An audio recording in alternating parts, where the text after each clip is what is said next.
Kan pertanyaan paling menyakitkan di akhirat itu adalah ketika kita ketemu Rasulullah, kemudian Rasulullah melihat, kamu siapa ya? Kamu siapa ya? Itu pertanyaan paling menyakitkan Pak di akhirat. Kenapa Rasulullah nggak kenal kita? Bahwa kita sebagai umatnya. Ya gimana Rasulullah mau kenal? Sholat nggak pernah, wudhu nggak pernah, baca Quran nggak pernah, salawat nggak pernah. Gimana Rasulullah mau kenal gitu kan? Ya walaupun Rasulullah itu pasti kenal mengenal umatnya dari bekas wudhunya. Tapi kok wudhu aja nggak pernah? Hah? Katanya. Ya.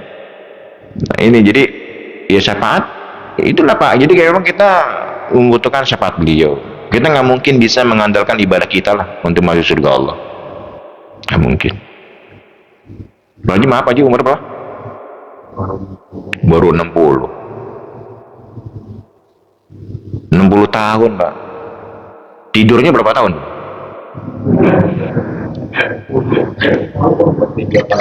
Sepertiga dari hidup.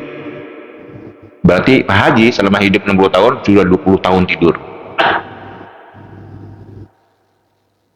Terus kerjanya ya sama dengan tidur, kan kerja 8 jam kan, 20 tahun lagi. Kalau orang kerja itu biasanya nggak bisa sholat, nggak bisa baca Quran. Kalau lagi kerja nih kantor, ya mengirim ke kantor kan, Bapak Ahmad nih, Pak Ahmad, nah mungkin dia baca Quran lagi kantor gitu.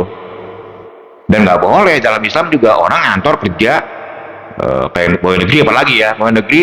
Ada pegawai negeri itu masuknya misalnya dia jam 7, dia sholat duha. Sholat duhanya mulai setengah 8, masuknya jam 7 nih, jam setengah 8 di kantor. Setengah 8 dia mulai sholat duha, 12 rakaat. Terus saya jam 8, zikirnya lama, jam 9 baru selesai. Itu korupsi waktu, nggak boleh.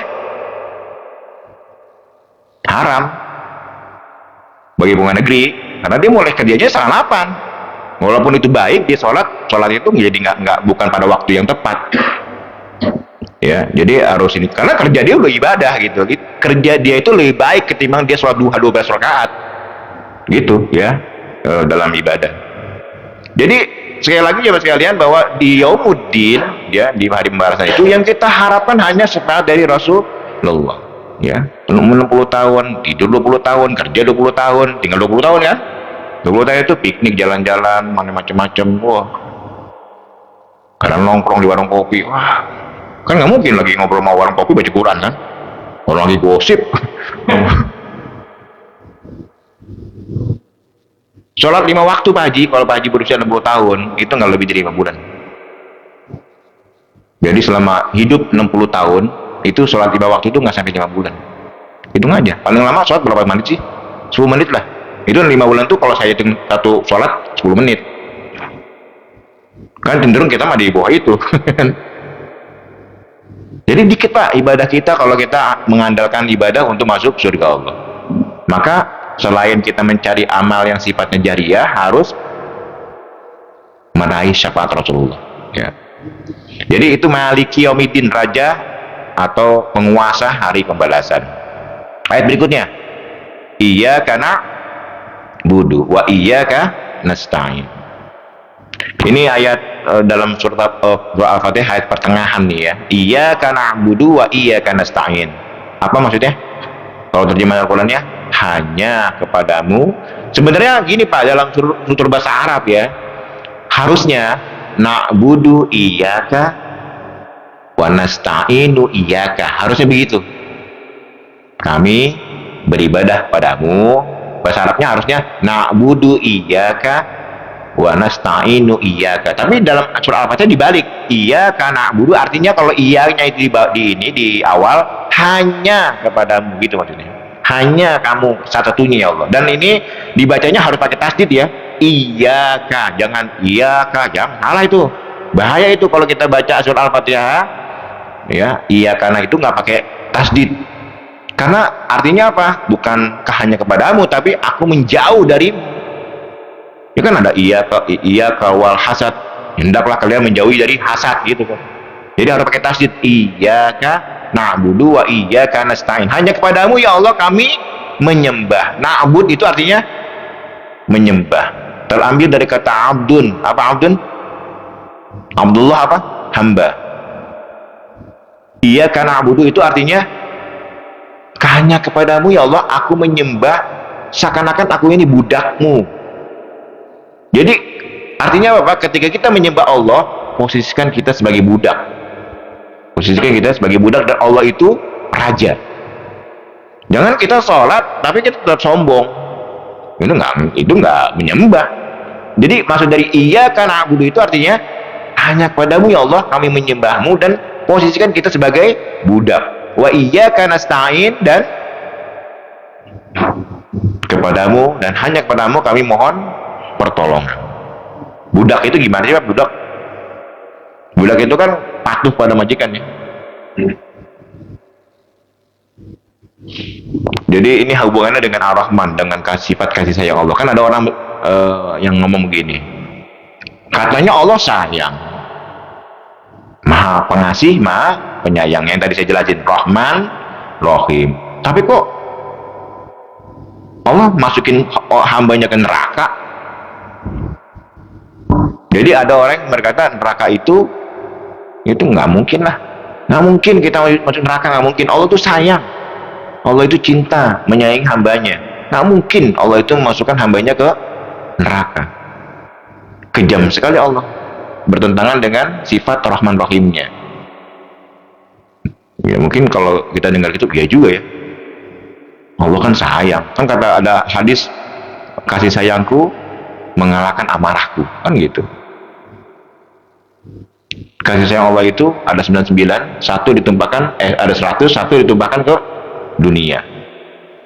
Allah itu memiliki 100 kasih sayang, satunya itu diturunkan ke dunia. Dengan satu itu, bapak mencintai istri, mencintai anak, ada laki-laki mencintai perempuan, ada ibu mencintai anaknya, ada seekor induk burung menyayangi anaknya. Itu dengan satu kasih sayang yang Allah turunkan ke bumi itu.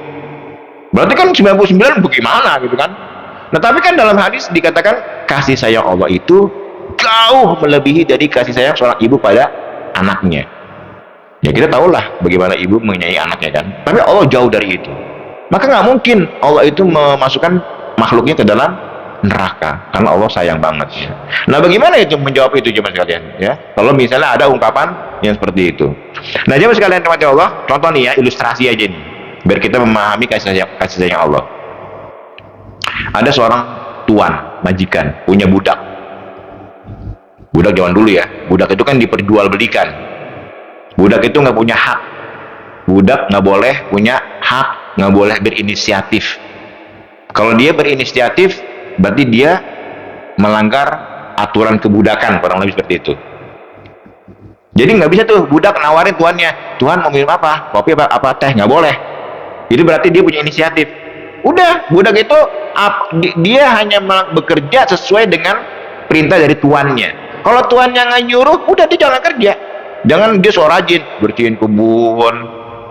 Itu kalau ketahuan tuannya, siapa yang nyuruh kamu? Bisa dicambuk. Itu budak.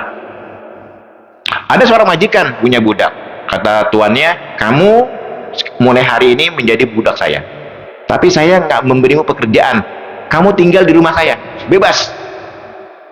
Makan apa saja di rumah saya. Ini saya punya kebun ada 1 hektar. Terserah kamu mau ambil pohon buah apa saja di dalam rumah tuannya itu. Jadi dia budak, cuman tuannya tidak memberi pekerjaan. Tinggal di rumah tuannya, makan apa saja, metik buah apa saja, bebas. Bapak budak rasa majikan ya. Jadi bebas di dalam rumah tuannya. Sehari, 2 hari, seminggu, 2 minggu, wah jadi budak bebas banget, dia tidur di rumah tuannya, makan apa saja bebas. Sebulan 2 bulan tiba-tiba kata tuannya, kamu boleh main di sini asal ini ada pagar garis lah, ada garis. Ini ada garis, semuanya tanahku. Jangan kamu main di luar garis. Selama di dalam garis bebas apa saja, jangan main di luar garis saja.